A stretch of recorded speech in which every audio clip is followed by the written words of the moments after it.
You're here right now at this moment because tomorrow you want to be somebody greater than the person you are today.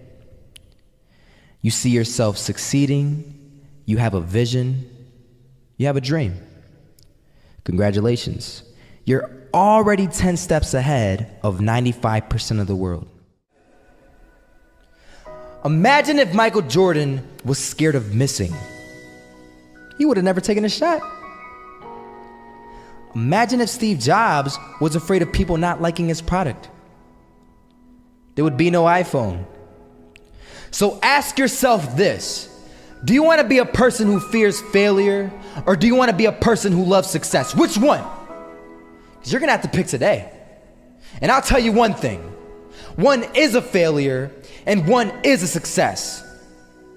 And if you love success, there is nothing that can stop you. All those negative things people say will mean nothing. They're gonna talk about how only 1% make it to the top. Big deal. Wanna know something else? Only 1% stick with that fitness program long enough to see results. Only 1% of nerds stick with that video game long enough to get good at it. Only 1% of relationships stick it out to the end. That doesn't mean you have a 1% chance. It just means you can't behave like the 99%. You'll have to do something better than giving up a month from now. Those are just numbers. You want to talk about numbers?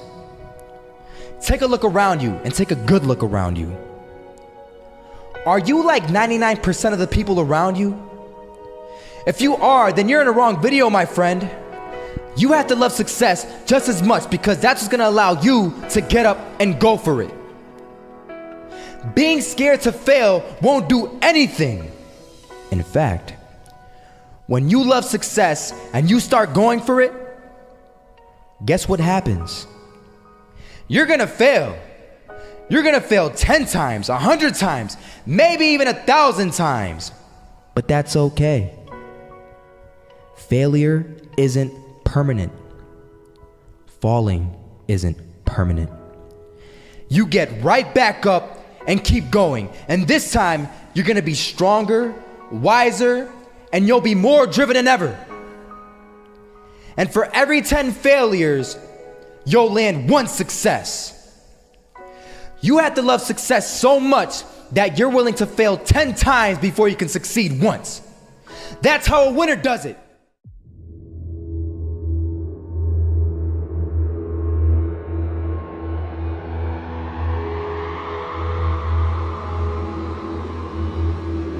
First half, I'm not gonna lie. They had us. We weren't defeated, but they had us. But it took guts, it took an attitude. That's all it takes.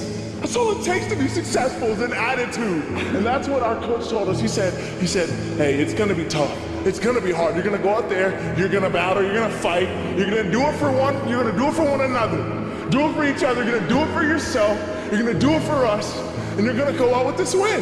And we believe that, we truly did. And it's an awesome feeling. It's an awesome feeling when you truly believe that you're going to be successful. Regardless of the situation, regardless of the scoreboard, you're going to be successful because you put in all the time, all the effort. Misses that shot, can't land it. So it is going to be that retake scenario. Crims has the kid. Running close towards CT. Zivnik spots 3 of them out, but it's Olaf again to find Device. And Olaf coming in with 4. He wants the ace, and he gets it. There we go. What a superstar performance from that man. I was walking down the street and I saw an old man. Had a hat, suspenders, and a cane. Was about 80 years old.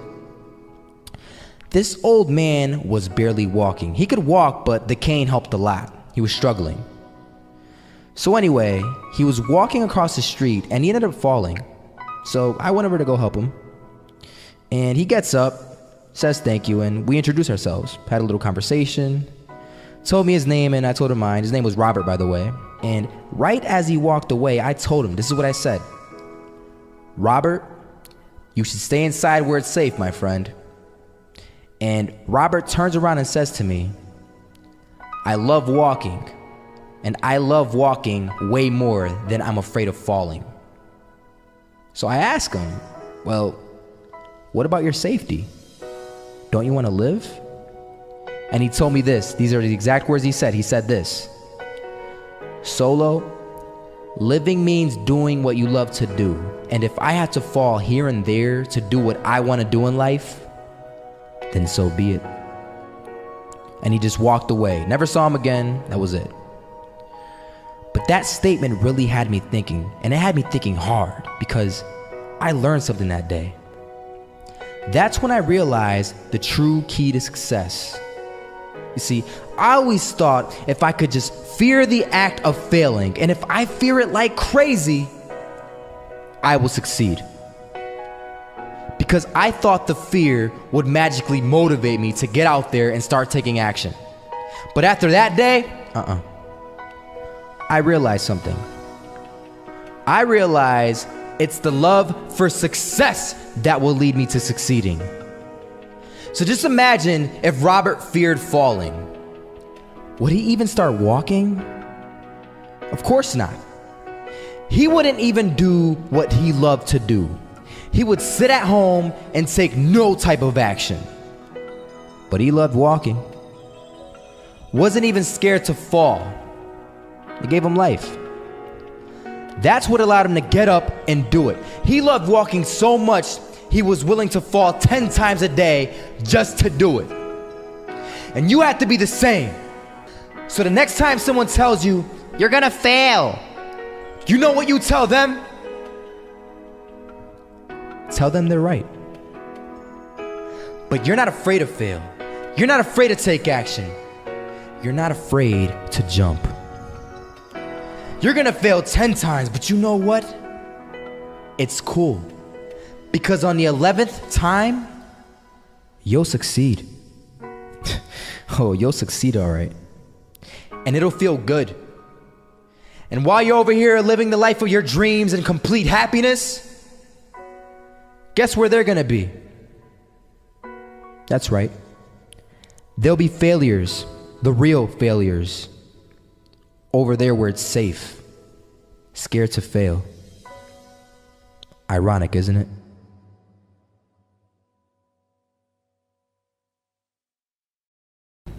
It's the one thing that we all have, the mind, right? But it's the one thing that we don't have a manual for. We buy a blender, we get a manual. Our iPhone comes with a manual. We get a car and it has a manual.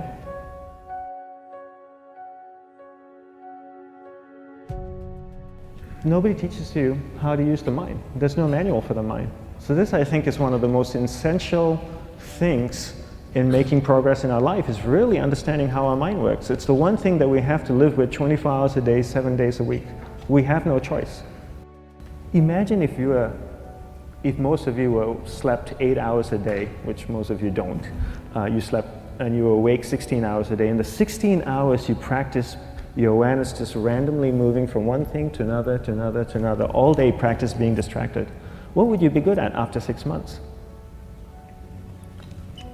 You did this 16 hours a day, you just allow your awareness to jump from one thing to another, to another. I'll tweet right now, I'll switch to text messaging, then I'll go to email, oh, my phone's ringing, so I'll answer the phone, and then somebody's speaking to me, so I'll have 2 conversations at one time. And I'll just do this 16 hours a day, 7 days a week. So you get it being good at distracted. After 1 year, you're an expert at being distracted. After a year and a half, they'll invite you to give keynote talks on being distracted. You're so good, you practice 16 hours a day. So the same works for the opposite. If you practice being concentrated 16 hours a day, what would you become good at? You become good at concentrating. And all it takes is practice. By just doing one thing at a time. Keeping your awareness on one thing at a time. And you integrate this into everything that you do in your life. So the best way to do it is pick a few opportunities in your everyday life. For example, we all speak with people. When I speak with somebody, I give them my undivided attention.